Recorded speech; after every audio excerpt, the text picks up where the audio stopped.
Hey, what's going on, guys? Today we're going to be reviewing the Videomic with the Rycote Lyre mount.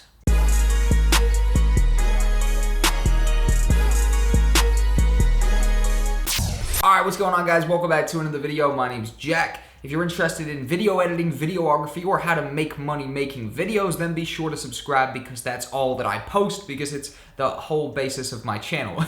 Without further ado, guys, let's get into a video based around the Rode Videomic review with the actual Rycote Lyre mount, and we're also going to be doing a sound test a little bit later in the video in a couple minutes. But first off, let's just break down this microphone. I've been using it for a year. I've shot everything from this YouTube video right here all the way to a nightclub, all the way to a music video. I've basically used it in a lot of different productions, and overall I've developed a pretty rounded point of view on this microphone, and today I'm going to basically fill you in. If you guys are interested in buying it, all links are down below in the description. Without further ado, let's get into the video. Now, first off, it's going to come looking like this with a foam windscreen just down from the battery compartment up at the back, which is easily slidable, and the foam windscreen is also slidable off, but the battery compartment is going to be taking a 9-volt battery. Now, the 9-volt batteries look just like this, and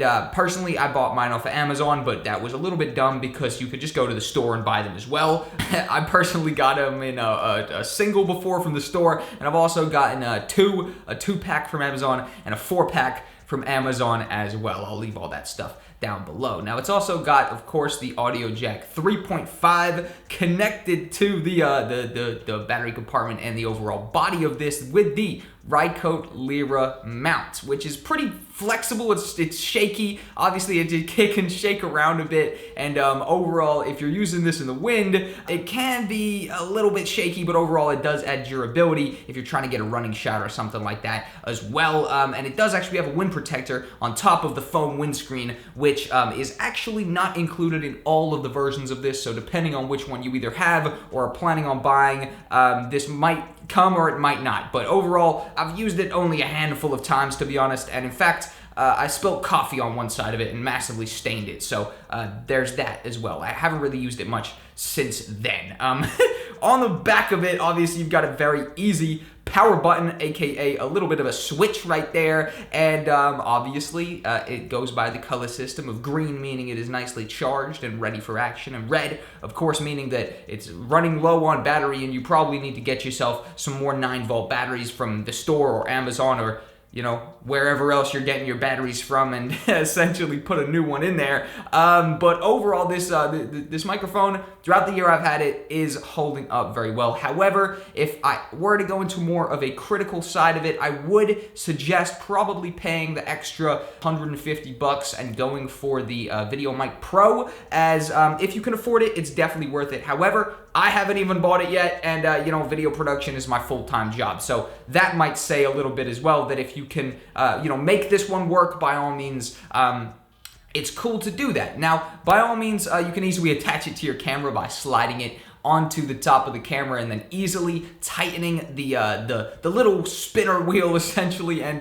the microphone's actual length kind of in total is, I think it's just under 10 inches. I think it might be 9.5 inches. Now, for anyone looking to get even more technical, other than the stuff we've talked about so far, essentially you can actually take the battery out of this microphone and adjust the gain. However, this is not for everybody, because you're gonna have to get pretty technical with a little mini screwdriver and be pretty precise with this one. So far, I haven't actually been needing to change the gain too much, and overall, the majority of my gain changing is done in the post-production process. However, I'm sure there's somebody commenting that I'm definitely doing myself a disservice by doing that, and maybe I might be going into the screwdriver method after this video. But overall, guys, that right there has been a short little brief overview of the Rode Videomic with the Rycote Lyre mount. God damn it, I nearly forgot that for a second. I nearly forgot the name of the goddamn product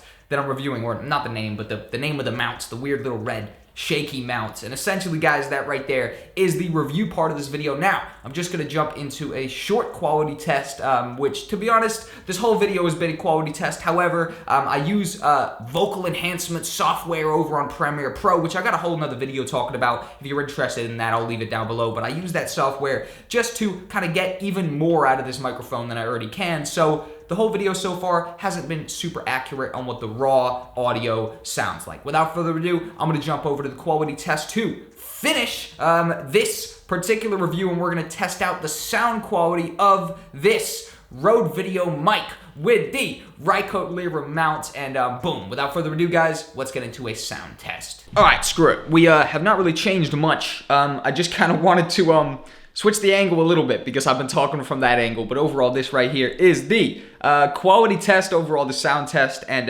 essentially because I am in a super high ceilinged room, which is my office, it's a little bit misleading, whereas, I'm not sure what environment you'll be recording in, but, probably not a big, spacious, echoey room, meaning that it's sounding much more boomy than it might sound for you if you're recording in your bedroom or you're recording in, a different particular environment. So overall, just keep that in mind, but this right here will give you a decent idea of the quality, and overall, this will give you a pretty decent rounded opinion if you guys were, attempting to buy this today and just wanted to do a quick search to see what the quality is going to be like. Overall, there are better microphones out there. There are also definitely worse microphones. I personally, if I had to rate it, I'd throw it bang there in the middle. It is a good semi-amateur to kind of beginning professional microphone. Overall, if you're, if you have the extra money, I would probably invest it into the Rode Videomic Pro, which is hands down a level up from this. However,